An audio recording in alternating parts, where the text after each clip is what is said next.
dos, tres, ¡grabando! Bienvenidos una vez más a su podcast favorito, esperemos. Nos encontramos una vez más aquí tratando de compartir una reflexión sobre la vida, tratando de compartir la alegría del Evangelio. Y estamos una vez más con ustedes. Soy Vera, ¿cómo están? Esa fue Verónica y yo soy Clarisa. Estamos una vez más aquí con Vero y Clarisa para hablar. Esta semana vamos a hablar sobre cómo el mundo nos ha enseñado a constantemente estar en busca de resultados fáciles, ¿no? Empezamos el año animados, con metas para cambiar nuestra vida, para poner atención quizás en áreas donde no estamos poniendo atención. Pero estamos tratando de hacer cambios positivos en la vida en un mundo donde la sociedad nos ha enseñado que las cosas deberían o podrían ser fáciles, ¿no? Entonces, es muy fácil empezar a trabajar echándole ganas, pero también después llega el mundo y te dice, no, mira, dale clic y vas a conseguir dinero, o tómate esta pastillita y vas a bajar de peso, o tómate esta cerveza y vas a ser feliz, ¿no? Entonces vivimos en un mundo que constantemente nos está aventando a señales de gratificación inmediata. Y pues eso tiene un efecto en nosotros, ¿no? Sí, mucho. ¿O qué piensan, muchachas? Pues estábamos hablando sobre, así como ves unos magazines or like on TV and you always see ads, and like some of them I'm pretty sure you guys have heard of, like how to play the piano instantly or melt 10 pounds in 10 minutes or just like that, así bien rápido. So I feel like it's always trying to get the easy way out when it's not really easy. Si no todos estuvieran haciendo esto, they would be at the gym, they would be working out, or they would be, I don't know, just como tú dijiste, just doing it, but it's not that easy. No más que siempre la sociedad quiere que tú creas que todo es rápido, because that's basically what like society has sold to us, that things are easy to get when they're really not. Después, when we're not able to actually go through with it, that's when we're disappointed, because that's what we're sold and we're not getting that. Y eso se ve mucho en pues todos los anuncios comerciales. But in reality, I think it should be labeled mentiras instead of like whatever we're reading. Because one of the ones that I see a lot is how to be happy, or just like how to live a happy life, how to be rich within this book. Ya cuando lees este libro ya vas a estar rico, you know. And it's kind of socially driven. How I see it is like everybody just becoming robots and everybody just becoming one, and nobody having really like a set mentality into a different lifestyle. And it's kind of sad, you know. Sí. Bueno, hoy uno de los breakthroughs del año 2022 fue que salieron las primeras medicinas para bajar de peso, ¿verdad? Entonces empezamos a buscar soluciones inmediatas a problemas que de verdad quizás lo más importante es el proceso de aprendizaje, ¿no?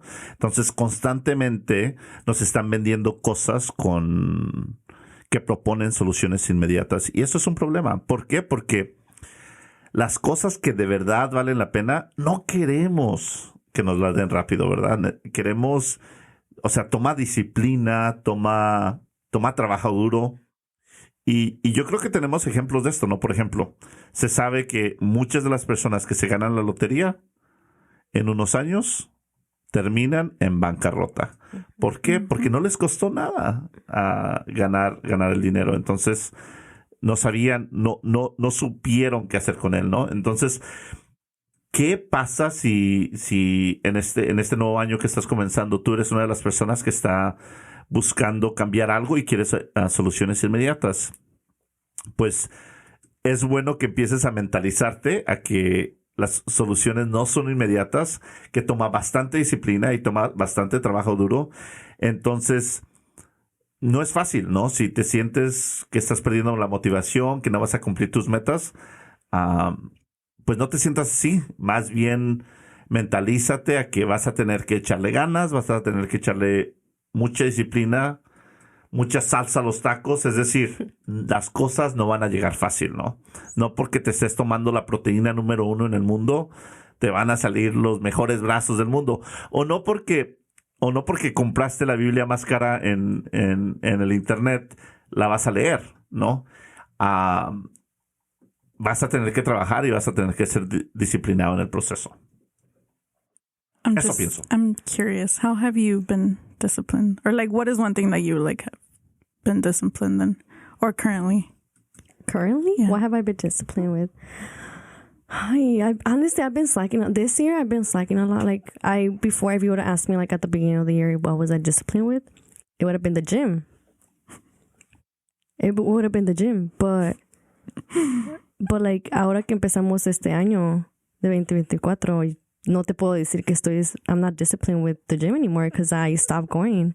So it's just, y no fue que, I don't know, I guess I just wasn't, it just wasn't there, you know? I just didn't feel it anymore.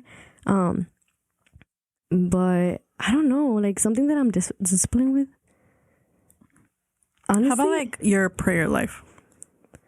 Well, I used to be disciplined with that. No. And I've been getting out of it. I just went. Like I literally, that's all I had to do. I had to just say, yes, I'm doing this. And it was hard, obviously. Era difícil. Like getting into the habit of, one, you had the option to like just be home and laying down watching TV. But obviously I was like, no, yo quiero este cambio. I'm going to do it because no one is going to do it for me. Like, I was so caught up with social media and I was like, no manches, like, esta gente va al gimnasio y se ve fácil. Like, nomás viéndolas, you're like, oh, this is easy, you know? But I knew that to see results is not easy. Como dijo Vicente, you could get the best protein. You could get, I don't know, the best gym clothes, whatever it is. But the work is actually like you. It's your life. Y tú decides si quieres seguir yendo. And I guess something that did help me with like being disciplined to the gym, I would motivate myself to like, okay, Vero, if you're going, I would get gym clothes. And I was like, okay, cool. Like, and that kind of kept me going to go to the gym too. Cause I was like, okay, ya tengo ropa, because before I didn't. But I don't know. It's just like basically just saying yes to doing it and changing my life around. And also with like prayer, I was like, okay, like, le doy tanto tiempo a mi teléfono. I don't know about you guys, but I spend a lot of time on my phone. I know when you get like your weekly reporting, I spend like 7 to like 8 hours a day. No puede ser, Verónica. It's like a third of a day that I spend on my phone. And that's kind of crazy because for the other 1/3 I'm sleeping. So it's just kind of going to waste. So I was like, no, yo tengo que estar rezando or no sé, haciendo algo like productivo. Yeah. Pues, ¿sabes qué? Me gusta mucho que digas, oh my God, ¿en qué soy disciplinado? En nada. Porque quizás es donde estamos muchos, ¿no? Yeah. Quizás miramos nuestra vida y decimos, ok, ¿en qué somos disciplinados? Y quizás no somos disciplinados en mucho.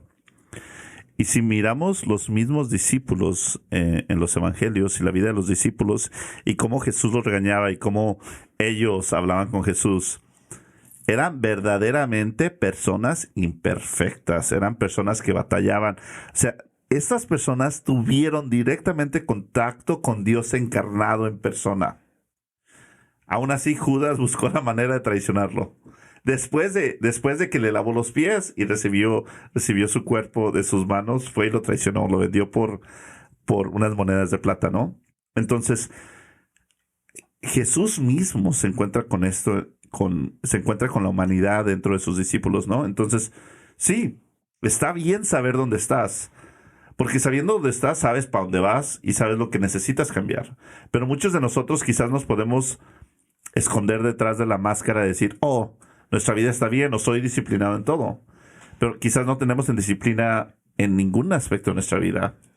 Y no está mal decirlo, porque al decirlo lo reconoces y reconociéndolo has creado la posibilidad de cambiarlo. Es lo que yo pienso. Sí, creo que es estar consciente de que estás perdiendo esa disciplina. It's already a push already, like, okay, hey, I'm losing it, like, let me get back on track. Porque a veces comparamos lo que no tenemos y eso nos tumba.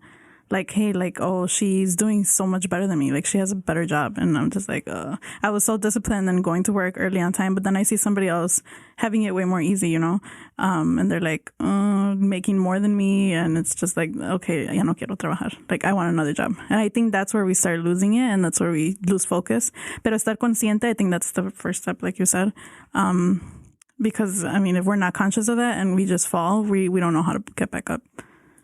Y algo que dices es interesante, ¿no? Muchas veces miramos que otras personas lo tienen más fácil que nosotros, pero es lo que nosotros percibimos, porque no sabemos lo que le costó a las personas trabajar, desvelarse, estudiar para llegar a donde está, ¿no? Muchas veces podemos, y es a lo que dices tú, pero ¿no? Hoy en día el adolescente hispano promedio dedica 8 horas y 52 minutos en frente de la pantalla en cosas que no tienen nada que ver con su escuela. 8 horas y 52 minutos. Cuando les preguntaron a esos mismos adolescentes hispanos cuánto tiempo pasan con sus padres cara a cara por día, fueron 2 minutos. Entonces, ¿quién está educando a nuestros jóvenes, no? Obviamente quien está educando a los jóvenes es la pantalla, pero ahora tenemos que repensar todo y tenemos que decir, ¿quién nos está reeducando a nosotros? Porque si como adultos estamos pasando 7 a 8 horas enfrente de la pantalla, tenemos que reconocer que quien nos está educando y lo que nos está educando es la pantalla. Y al reconocerlo nos da la oportunidad de cambiarlo. ¿Y qué es lo que vemos en la pantalla? Miramos la persona que se mira bien, miramos la persona que tiene el mejor carro, miramos la persona que se está súper divirtiendo, sin saber que tiene $7,000, $20,000 en deuda en su credit card, ¿no? Estamos viviendo en un mundo de apariencia. O sea, la gente busca parecer antes que ser. Y Dios, ¿verdad? No, Dios nos llama a ser, no a parecer. Es decir, no nos llama a ser una lata de comida chatarra. Nos llama a ser una fruta verdadera, auténtica, con contenido real, ¿no? Y pudiera ser que en este mundo muchas veces lo más atractivo es lo chatarra. Pero no. O sea, hay que aunque sea menos atractivo, hay que buscar el ser antes que el hacer. Y eso es lo más fácil, because fast food, it's so good and it's fast and like it's so bad for you. And it's cheap. And it's so cheap. Like that's such an easy way out. Y nadie quiere hacer su ensalada, nadie quiere comprar la ensalada porque cobran que $10 a $12. So it's like people just want the fast, easy thing, and if they don't want to put in the $10, $12 for that extra health, like they won't care about it. Y también, I think that's where it comes to play, where you kind of have to have that discipline in not just anything like del mundo, pero más, like it goes hand in hand with everything in your life, like anything spiritual or anything not spiritual, because who you are as a person has to reflect on whatever you do and everything that you do. So I think it's funny that we always mention the gym and it should be like a motivation enough que si yo estoy enfocada en mi fe, si yo verdaderamente creo que mi cuerpo es un templo, that should be motivation enough to go to the gym, not because of your appearance, but because of your health. Y porque si es, o sea, mansión o es templo del Espíritu Santo, that should be enough. And I mean, a lot of people just see it as like, oh, I have to look like her, or I have to get this body because like everybody has it. But nobody really cares about the health part. So. Sí. ¿Sabes otra cosa que estoy pensando ahorita? Si hubiera el mismo número de personas en el social media posteando que están leyendo y cuántos libros han leído, viviéramos en una sociedad, en una mejor sociedad, porque ahora tenemos personas con cuerpos perfectos, con la cabeza vacía, ¿no? Entonces, ¿para qué quieres un cuerpo perfecto si tienes la cabeza vacía y el corazón también quebrado, ¿no? Entonces yo creo que también aquello que parece atractivo, en realidad es un engaño, ¿no? Había un presidente de México que en un debate le dijeron, pues te han pintado tan bonito que te están literalmente vendiendo como comida chatarra, ¿verdad? ¿Qué es la comida chatarra? Viene en un empaque bien atractivo y en letras súper chiquitas te ponen las calorías que te vas a comer. Y sí, muchas veces hacemos la opción por la comida chatarra, ¿verdad? Pero lo hacemos en todos los aspectos de nuestra vida de una manera real, ¿no? ¿Por qué no estamos poniendo en nuestro social media, ya terminé un libro esta semana o voy a leer un libro por semana este año? ¿Por qué no ponemos, ya visité a un enfermo esta semana, ya visité a un encarcelado, ya regalé no lo que me sobra, sino ya regalé mi chamarra favorita a un necesitado. ¿Por qué no ponemos voy a visitar a los ancianos que están abandonados en los asilos? ¿Por qué no ponemos, no? En vez de estar en grupo haciendo bolita, ¿no? En un grupo donde nadie piensa y todos aplauden a lo que cualquier persona dice, ¿por qué no dices estoy haciendo un retiro de silencio? Es decir, hoy en día hacer cosas diferentes es a lo que estamos llamados, ¿no? Y desgraciadamente la bolita y el mundo nos jala tan duro que terminamos cayendo, pero yo creo que el llamado a ser disciplinado y a trabajar duro es también un llamado a ser diferente. Es decir, si tu única opción es ir al gimnasio, qué bueno por ti, pero te estás perdiendo 1000 cosas allá afuera. Te estás perdiendo de la lectura, te estás perdiendo del viaje, te estás perdiendo de buenas relaciones. O sea, vivimos en un mundo tan bueno, tan inmenso y tan bello que es súper triste pensar que ahora lo único que pensamos es vamos al gym. No para estar saludables, sino para vernos mejor. Bueno, una reflexión sigue ahí. So what do you think when people are obviously when they're making these goals in the beginning of the year? What is something that they like really need to hear? Porque I feel like when a lot of people want to start their goals, they look things up and they're like, what can help me out? And so they're taking all this information in, like so much information in. But like, are they really, like you're taking this information, but are you really like acting upon it? Does that make sense? Kind of like when people share quotes, like, haz esto, y ay, qué bonito esto, pero like nobody's really acting up on it. Is that what you mean? Yeah, como, I guess, I was listening to a podcast and I actually shared it with Clarissa, and basically he talks about how he uses as an example. I'll see. I don't remember. Do you remember the person's name? No. And basically what he uses as an example is a buffet, and it's just like que pagas por I don't know, pagas no sé cuántos dólares por un buffet, like $17 maybe? I don't know. Before it used to be like 10. Ya subió. But ya subió mucho. Por eso ya no voy. And so like you get all the food that you can get, right? Y entonces ahí vas, you just keep eating and eating because you're like, oh, I want to make my money's worth. But like, la comida es buena. It's supposed to give you energy to like keep on going. But are you actually using it for that? Like, are you actually eating for that purpose? Or are you just like eating porque nomás quieres comer? Y esto se ve mucho en la cultura americana, that people just want to eat, like, and that's why you see obesity, yes. Mm-hmm. And it's just like people aren't really using food for what the purpose is, and they just keep taking things in. Yeah, so it comes back to like people's taking advice and they just keep getting it, but they're not actually acting upon it. And so this is what a lot of people, I guess, they have conflict with when they have a goal. And they're like, oh, ¿cómo lo puedo hacer? Tengo todas las cosas. You have everything that you need to actually accomplish these goals. But where is it that people fail? Like, tienes todo, and all of a sudden, like, it just all goes to waste in a way. I think it's self-control. I think we are so used to instant gratification, right? Like, you wanna talk to somebody, you send them a message, they take a second to respond, and you already move on to the next person. You want to see a movie, you can go on Netflix, on Disney, on whatever platform, and you can see it right there on demand. Like everything is in the fingerprints, and we have gratification and pleasure right in our fingerprints.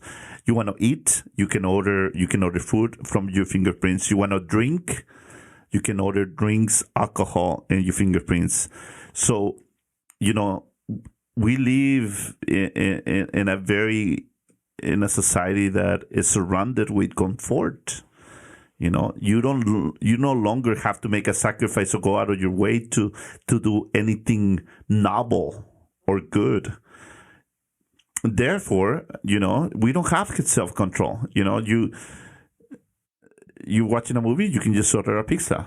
In 5 minutes, 10 minutes, somebody's going to knock on the door and is going to have the pizza for you, So like, the fact that we have instant gratification in our fingerprints has taken away from us or freedom, or capacity to exercise freedom, or capacity to self-control, capacity to say, this is not good for me. And I don't think it's good, I don't think that's good. And I think we see that in the results. We have a generation that is entitled, excuse my language, but we have a generation of people that believe that they are influencers because they have followers in social media, but they don't influence anybody because their lives are not worth following, like this language of influencing. Who do you influence? You don't influence anybody, I think real people with influence are people that are able to create jobs, are people that are able to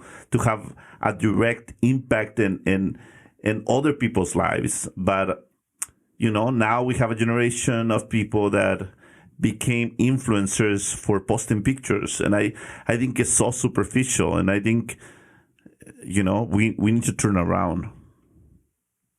That's what I think. Yeah, and a big impact will be social media. We were just talking about how depression. Antes, my parents at least tell me, they're like, depression for us, like, it didn't exist. Like, no existía para nada. And a big area where that comes from is social media.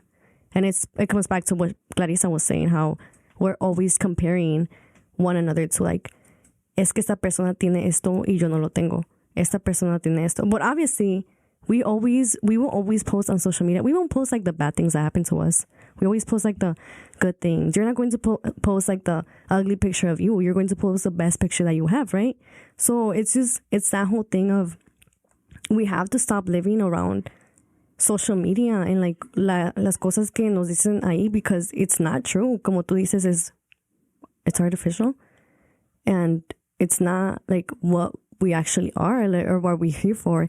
Y más si estamos copiando a la gente, like, we're not being ourselves. We're always just copying what the other person's like doing. I don't know. What do you guys think? Like, ahí viene bueno, yo lo veo como que ahí viene la depresión la raíz de la depresión de las cosas que yo no soy. Because even if you're not on social media comparing yourself, you're still on it scrolling and scrolling. Like, it's just mindless scrolling. And sometimes we just like open up. Yo también me he cachado like opening up the app y no hago nada. Like, it's just my reflex with my fingers. Like, I just open the app and I scroll. No veo nada, no leo nada. And then I just close the app. And it's something that I have been disciplining myself, like, let it go. No uses el teléfono, porque a veces, like, I use it and I'm just like, ¿qué está haciendo esta persona? But it's like, who cares? Like, that alone is not, I'm not disciplining myself into my time, porque no estoy comparándome a nadie, like, sometimes on social media, but it's like, oh, what are you doing? Or what are you up to? Let's refresh, and scrolling. And I think that we lose focus on our chores and our productivity, y ahí perdemos la relación con Dios, porque si tenemos 10 minutos para estar en teléfono, 10 minutos podemos rezar, and I think that's the root of like a lot of what's it called, depression, into like that aspect of not feeling good enough, or not not having what I want in life. Yeah, I think depression is, first of all, it's a serious issue. And I think if anybody's listening to us that is feeling depressed, you should take yourself serious. You should look for help. You should look for help with a professional. If you do not have access to a professional, you should look for a good friend to talk about it. However, I do feel that we are in this pandemic of mental health issues because we became passive observants of other people's lives. God wants us to be protagonists in our life. He wants us to live a fulfilled life. And instead, we are watching other people live their lives. So how does that make you feel? That's going to make you feel horrible, because you are here for a reason. You are here, you are here for a reason. You are here for a purpose. But you only see other people live their purposes. And I think es cuando abandonas tu propia vida para observar la vida de los demás, obviamente esto te va a hacer sentir horrible, porque has dejado de vivir para ser una persona que observa pasivamente la vida de los demás. Y me gusta mucho lo que dice Facundo Cabral en su famoso texto de no estás deprimido, estás distraído. Y yo creo que sí. En muchas ocasiones la depresión es porque estamos distraídos. Estamos distraídos de los grandes regalos que tenemos en nuestra vida. Estamos distraídos de las grandes bendiciones que tenemos en nuestra vida, de las oportunidades que tenemos.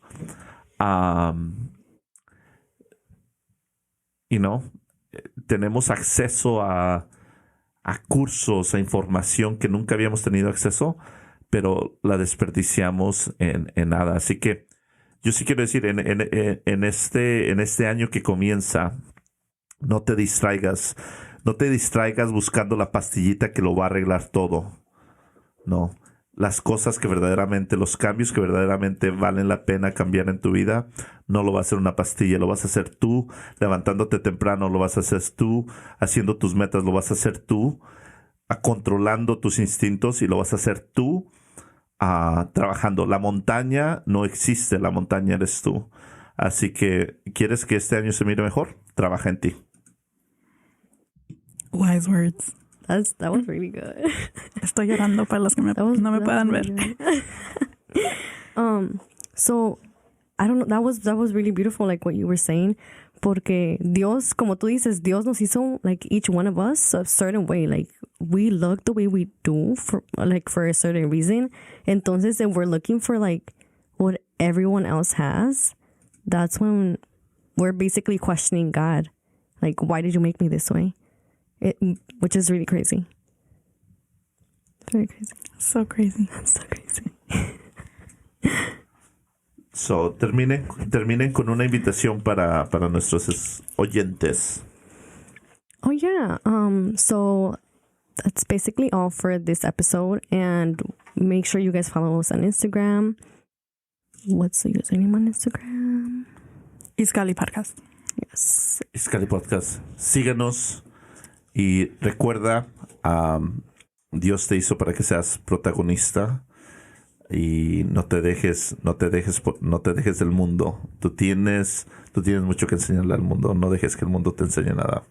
A darle con todo, ¿sí o no, muchachas? Sí, claro.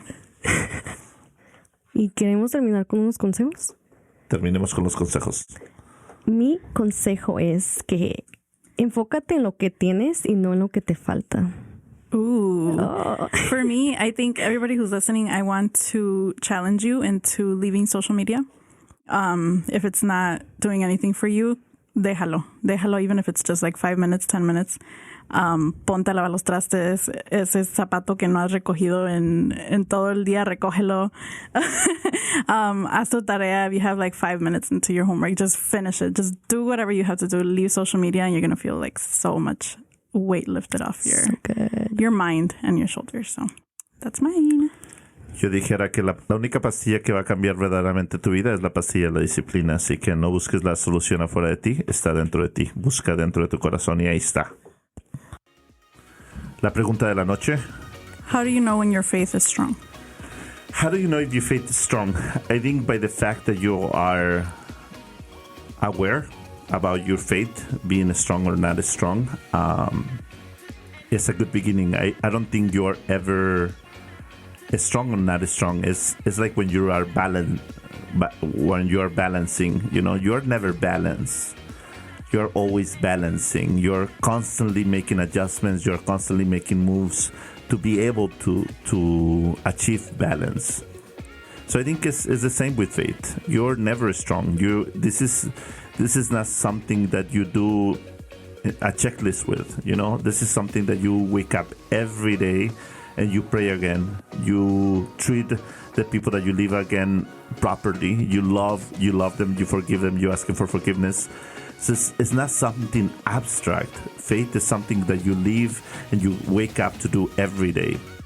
So faith might be as strong today, faith might not be as strong tomorrow, but we wake up every day to try our best to do what we are called, to love one each other, to serve one each other, and to always remember that the good Lord that is in heaven is guiding us and is giving us the strength to be better. So, ¿cómo sé si mi fe está fuerte? Pues si me levanto todos los días y trato de practicarla y trato de tratar a todos los que están a mi alrededor con el amor que se merecen.